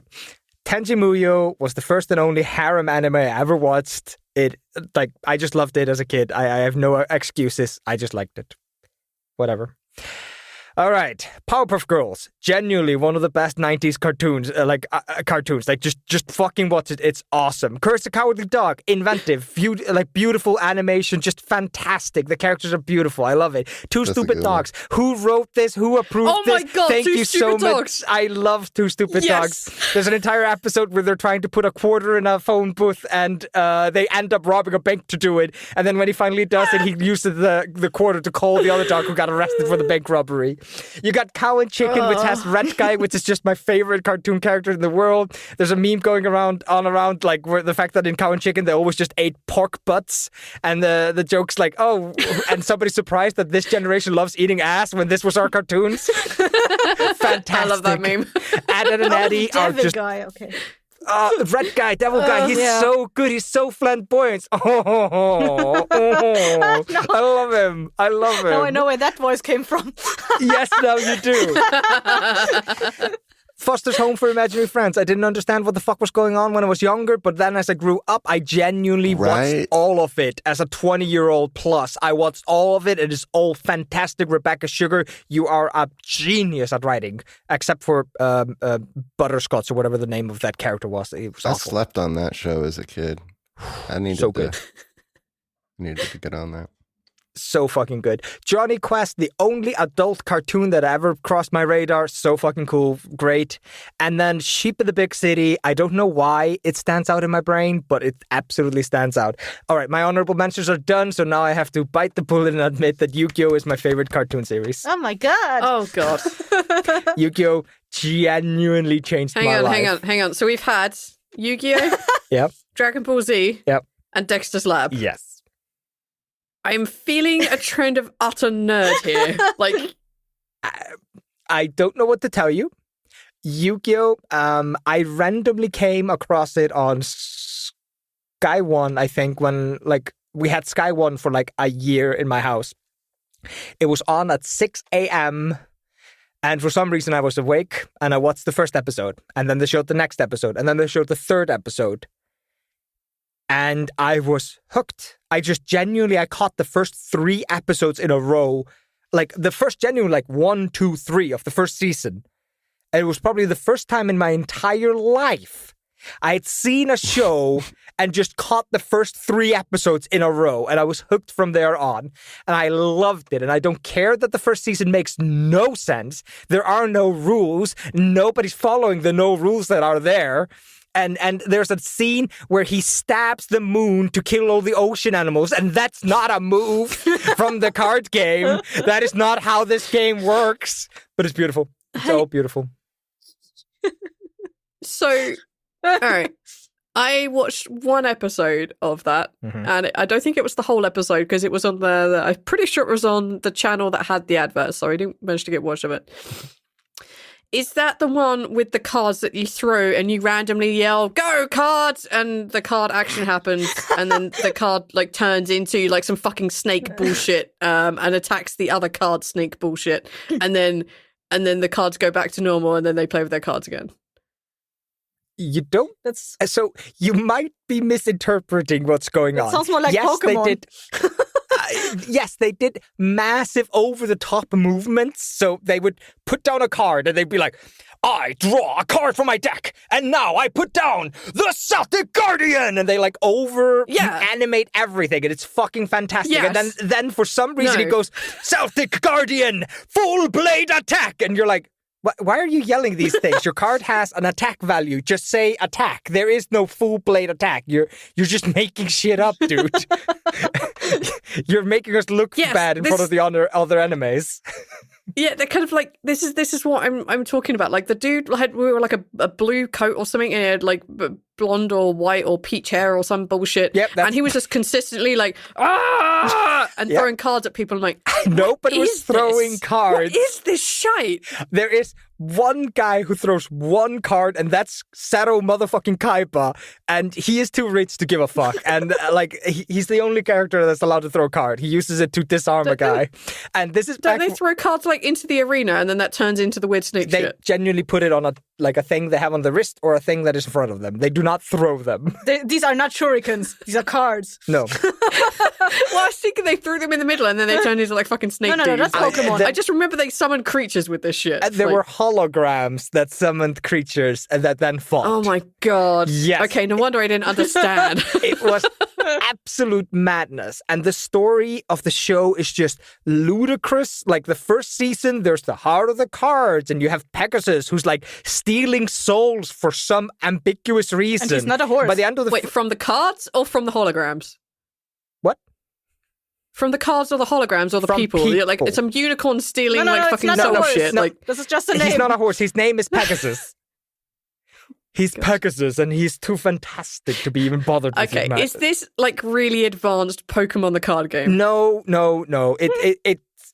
It was originally a weird manga that was surprisingly dark, and there was a surprising amount of deaths in it. And then for some reason they decided to make at all. No. Okay, all right. Then they make the anime, and the anime is completely about the cards and just there to make sure you sell the cards. My feeling is that they made the first season and then they decided the rules, because the second season kinda follows the rules. Not completely, but kinda. And then the third season completely follows the rules. First season, there's a guy who's stealing souls for some weird, ambiguous reason. And then at the end of the story, it's explained that he has Egyptian artifacts and he's using them to steal souls so he can revive his wife. And then randomly, one of the good guys is evil and he steals that guy's soul and his like Egyptian artifacts. And then he does something that comes back about 80 to 90 episodes later. He does something in season 1, last episode, that comes up in season 5. And that's dedication to the art of storytelling. I tells you. I feel his pain. It is so weird. It's a crazy fucking series. The first series, the Battle Island. The second series, Battle City. Third series is like, I don't remember what the fuck. That's a world. No, it does not escalate like that. And then, okay. the third series, the stupid fucking hologram app. They're all stuck in hologram world. Fifth series is the filler series that had nothing to do with anything. And there's randomly one guy is trying to sink the world, I think. He's trying to like bring back Atlantis through card games. For some reason. Okay, I think I might need more than a tweet to understand this one. And then fifth season is where the story comes together, and it is genuinely, like, in such a dumb way, such a good pulling together. Throughout the whole series, there's like an Egyptian theme, like thing going on. In the last season, it's revealed that the main character has like a part of a soul of an ancient Egyptian pharaoh. And the bad guy, the good guy that was randomly bad, was his nemesis. And the two of them like got stuck into soul artifacts back in ancient Egypt. And they both emerged to finally duke it out. And it's so dumb, but it's fantastic, and it's told in a fantastic way. And only the bad guy is aware that he's like been time traveling and doing shit, so he's like trying to cheat so hard. He's trying so hard to cheat, and he's genuinely cheating. And it's fantastic to see the bad guy just like, yeah, I know the rules. Yeah, I know the meta. I'm gonna cheat. You still have Karibo in your deck, motherfucker. I only have like 1800 attack, like 4-star summons, sucker. And let's not forget that they randomly continued the story with card games on motorcycles. That's fourth season. They bring back Atlantis and card games on motorcycles. And yes, Cassie, Yu-Gi-Oh! The Abridged series is fan-fucking-tastic. It is the only thing I know about it. Oh, it's so good. I mean, if V doesn't want to watch it, just watch the Abridged series with her. It's so good. I see. I feel like y'all had a much more solid connection to cartoons and stories when you were kids than I did. Oh, V.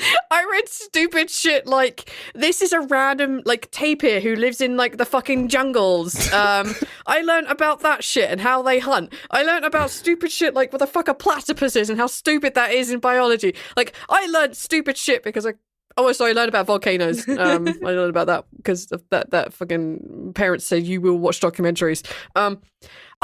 You are so nerdy about this shit. I'm living partially in awe. If I learned about a volcano, it's because Miss Fizzle took me to one. Who's Miss Fizzle? Are you talking about the I can fly twice as high as magical school bus series? Magical school bus. Yeah. It's Miss Fizzle, right? No one's gonna know. I'm talking to the wrong people. Don't know what the fuck you're talking about. There was an educational series in America called like the Magical School Bus, and every episode would start with the teacher going, "Today's a road trip," and then she'll drive her magical school bus into space or something stupid. Inside your blood cells. What is this? Is someone tripping when they pitch these like cartoons to people? Girl, what is this? There's a show called I Am Weasel. Yes, you may remember that one. And that's the one. Answer to your question: yes, they were tripping, and they were tripping hard. Okay, all right. Remember the episode of I Am Weasel where I Am Baboon goes and rewrites all the rules of physics? Baboon. I think it's IR Baboon. Right? Baboon. Yep. And he doesn't like the fact that he failed like a physics test, so he goes and rewrites all the laws of physics, which are pieces of paper which have the laws of physics on them. Yeah. That's how you do it. Step up your game, Thanos. I am Baboon is not stupid, man. I will rewrite history. I can't do it. Oh, God. I can hear all the voices in my head. It's crazy. All right. One of my honorable mentions, which isn't on here, which you haven't mentioned so far. Oh my God, it's just off my brain. I could see it clearly. I could literally see the outline of the characters just like on my desk. I know I can't remember them. Sing the theme song. All right, I'm going to go to the other honorable mentions that aren't cartoons. Sing the theme song. I don't remember it either. It's completely gone. Like just genuinely just gone. I saw it and then it was gone. Okay. So as I said, like a lot of the things growing up were more stock animation, like stop motion animation.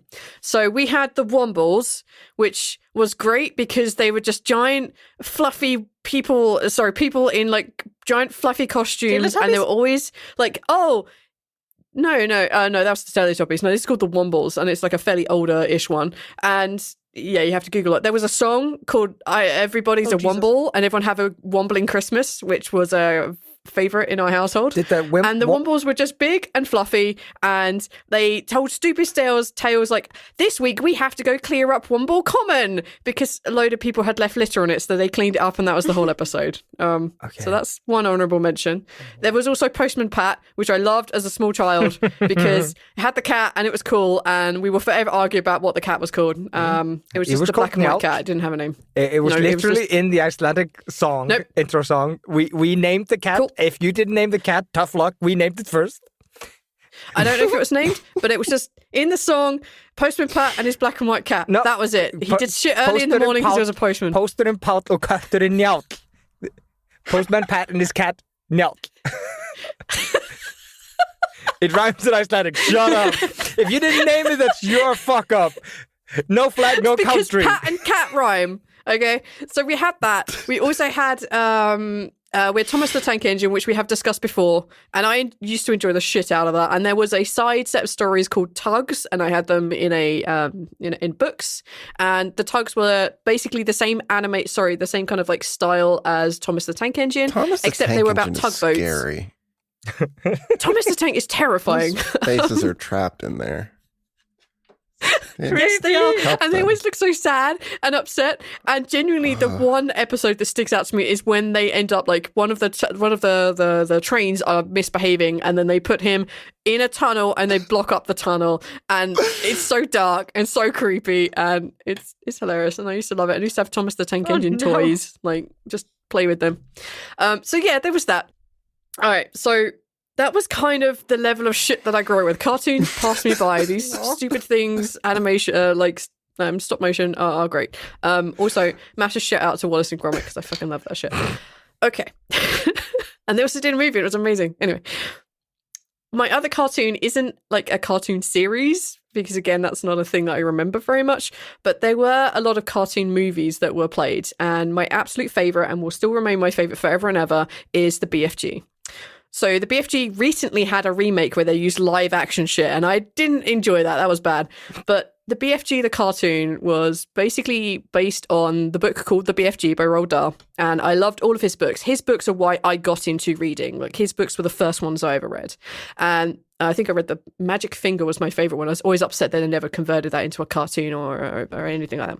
Anyway, so the BFG is about the big friendly giant, and there is this orphan girl named Sophie, and she had glasses, and she wore a nightdress, and she lived in an orphanage, and she read a lot, and like the school, all the other orphans are mean to her, and the woman who runs the orphanage is super mean to her. And one night she's awake and she's staring out the window, and she sees this giant wandering around. The giant reaches through the window, and she's like, "No, please don't eat me. You're a giant." He's like, "Okay, cool, I won't do that," because he's a friendly giant. He doesn't eat human beings as they're called, but all the other giants eat human beings, and the other giants like eating human beings, and they go around and they take children because they like eating them. And the big friendly giant protects the little girl Sophie, and he's super upset because he stole Sophie from the orphanage and she must have a nice life. And then she cries and he cries and there's a whole thing. And he basically gives dreams to kids. He catches the bad ones and he puts them in bottles, and he gives all the kids the good dreams from the place where you get the good dreams from. And that's what he used to do. And a little trumpet, put it through the window, and then like the kids would have good dreams. So that was his thing. And he used to eat something called snozcumbers because giants are supposed to eat people, but he was a vegetarian and he wouldn't eat people, so he ate something called a snozberry, which was like a cucumber but fucking grosser than a cucumber. I'm like, a cucumber would still be shit, but this is. And then Your hate for after that, like, they find out that like the other giants are going to go eat all the children in the UK. So what they do is they go to the Queen of England. And the Queen of England is persuaded that she needs to set up a guard and that they need to go into giant land and take down all the giants, which they do. They kidnap them all and they shove them a hole in the ground. And the BFG has breakfast with the Queen, and he has to eat his breakfast with like gardening tools. And it's the greatest shit ever. And then like the BFG is given a place to live in, and Sophie lives with him because she's an orphan. And like the Queen is like, "Thou shalt not live in an orphanage. You are too good." And that was the end of the movie. And I love that fucking movie. I love that movie so fucking much. There is a guy who voices the big friendly giant. He never gets a name, and his name is David Jason. And I fucking love this dude. Like, he is cockney as shit, and it is amazing in this film.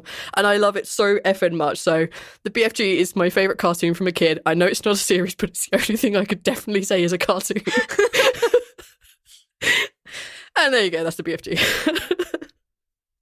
I did not know this was a cartoon. look so I thought upsetting. it was just the movie that came out a couple of years ago. I did not know that it was based on anything. Attack knew on of the Titan. they had- UK. they did-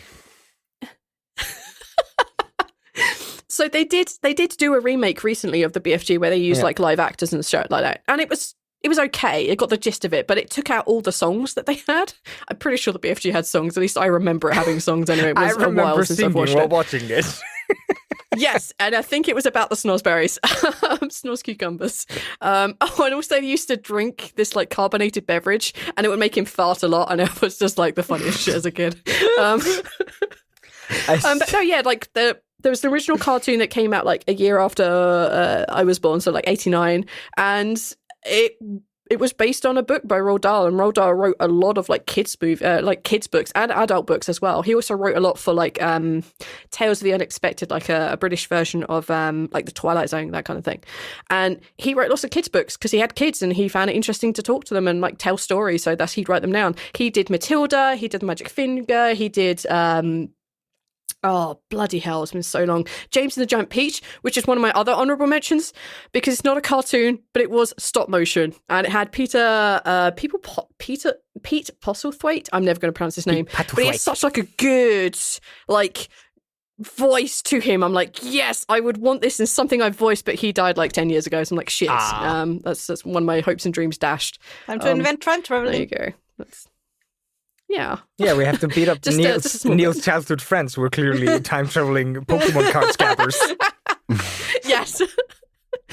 Damn it, we have to learn how to do this. So yeah, that's my honorable mentions, and that's the last of my cartoons. All right, so I do have a dumb thing I want to bring up just at the end, just because it's such a vivid memory. When Cartoon Network ran out of cartoons when I was a kid, they would play Ned and His Newt, which was a weird, fun little cartoon. But it would be one episode of Ned and His Newt, and then there would be an episode of, I do believe the name of the thing is The Magical Roundabout. Yes. You know what I'm talking about. Yeah, that's the real thing. Okay. I think it's got Bumble or somewhere. Right? I think I found it. And I'm going to send it to the other two because you motherfuckers, you need to hear the weird, like, imagine it's 3 a.m. They've turned off all the good cartoons and it's only Ned and His Newt. And now you're hoping, against hope, they're not going to play The Magical Roundabout because that means it's time to go to bed. At 3 a.m.? And you fuckers need time to go to bed like 5 hours ago. Fuck you, I was watching cartoons. Mom and Dad aren't home. I'm allowed to do what I want. I'm visiting my aunt. You need to click that and hear the fucking music. This thing is burnt into my brain as like the signifier of end of fun. And V, I need you to play this in the show. Because I don't know if I will. I don't know if I'll be able to, but I will probably have to put a link to it for sure. Stop posting Thomas the Vape Engine and click on The Magical Roundabout.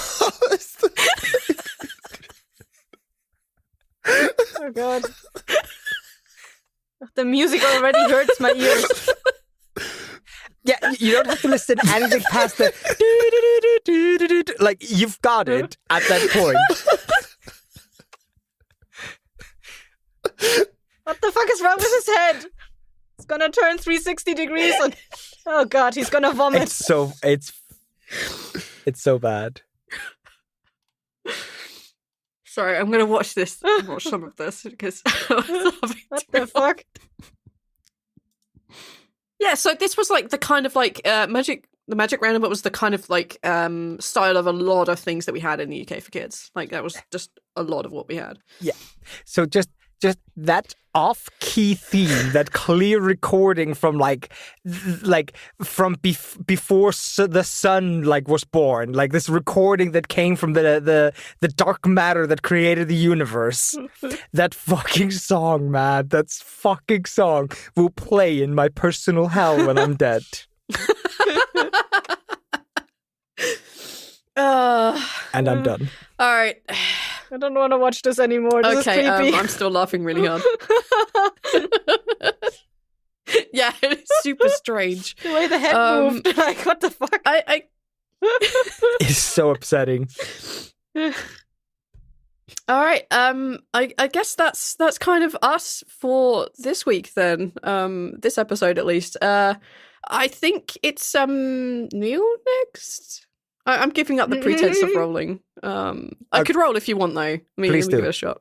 Please. Okay, I'm sorry. A D100. I'll continue the tradition.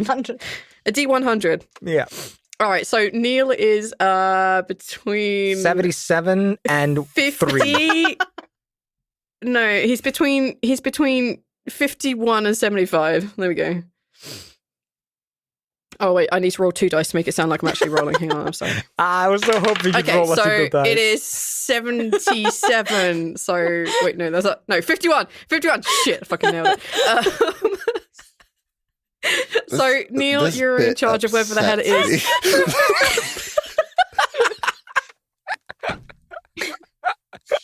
Wait, what was the last thing? 3 Is it things. because That was I Aethor, don't? definitely. Yes. Because You don't even look. You roll dice and you look right in the camera at me and you just say, Neil. yeah. you just say a name. And it means nothing. The dice you rolled, you do it every time. And the audience doesn't even know. She's They don't going even to know edit like a until dice now. sound Well, in there. Because I haven't complained about it until now, but Hang on, let me they just. don't know what I'm you're sorry, I'll doing, do this V. properly They for you, don't know Neil. what Neil, you're I'm sorry. doing. Here The we go. joke Here we is go. just for me. And it's, There we go. It's a 71. Oh shit! No, I got the right number. Yes, nailed it. So either way, Neil, if you hadn't figured out, I'm going alphabetically. you Neil, don't even you're in look at charge the of whatever dice. it is that we get to do next time. The luck of the dice. I'll start pulling names next time. That'll be a lot easier. Like on an audio podcast to hear that I'm pulling names from a stack of papers. We'll make a spin wheel or something, and you can pretend to roll that. I can just carve each of our names into carrots and give them to the bunnies, and like whichever they choose. That is perfect. Yep. Beautiful. That's a good choice. I like it. All right, so I guess that's it for us. Holy shit, I forgot about Doug. No, I hate it. No. No, stop it. No, we are trying to end this episode. I didn't say my honorable mentions because I wanted to cut this short, but if he's calling out Doug, then I want to say gargoyles and Duckwin Duck. No! Count Duckula. All right, if we're doing Danny this, there's Count Fantino was Duckula. just It's the greatest 13 thing. when Count his parents Duckula. built a very strange machine. It was designed to view a world unseen. He's gonna catch 'em all because he's Danny Phantom. Keep going, V. Do the outro. Count Duckula was a duck who was a vampire. He was a vegetarian. So We he call ate him broccoli. Dracula for some reason in Icelandic. No, Count Duckula. And also Count Duckula was also voiced by David Jason, who's the voice of the big friendly giant from the BFG. All right. Thank you so much for hanging out with us. This ending is as rambly as ever. I guess we will see you in a couple of weeks. 4 top 3s. Bye. Not numbers, just words. Gifts of Totodile. Yes, send gifts of Totodile to V. No, Cow and chicken at the best please intro. don't. And try I still to won't summarize watch. Okay, Pokemon in one tweet. If you can do that, Mama had a V chicken. will watch the Mama had a entire cow. series. That All was the crap. 700 You didn't know episodes of Pokemon, she will watch them.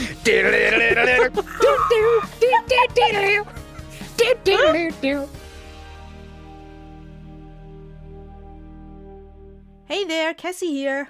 Thanks so much for listening to this episode, which was entirely my idea. Well, not entirely, but, the topic was my choice, so...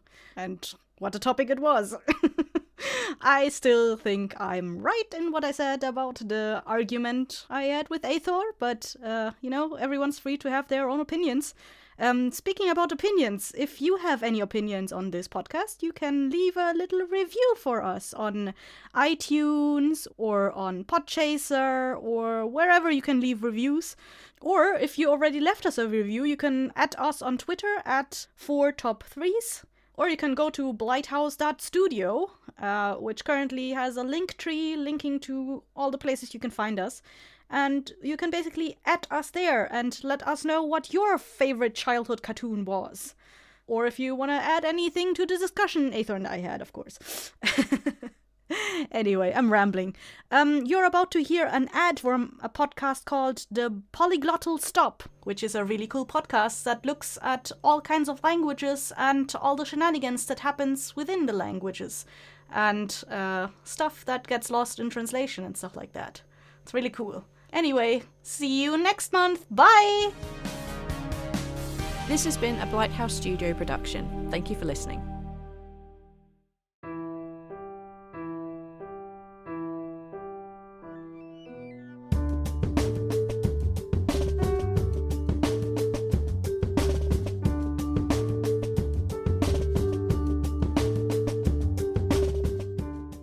Bonjour tout le monde. 여러분, 안녕하세요. Hola todo mundo. Hola todas. Bonjour à tous. Je suis Angélique Voices et bienvenue à l'arrêt polyglottale.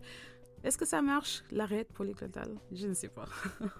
En tout cas, hey everyone. Hi everyone. Hello, my sweet summer children. I'm Angelique Voices. Bem-vindo. Bienvenido. Oseo. Welcome back to the Polyglottal Stop, where you get to hear some thoughts on language learning, and sociolinguistics from this polyglot right here. You can reach out to me on Twitter and Instagram at polyglottalpod. I'm here to share with you, so hopefully you have a good time while you're here. Bueno, 시작하자. ya. Empecemos. Let's get started. Amusons-nous. Let's have some fun.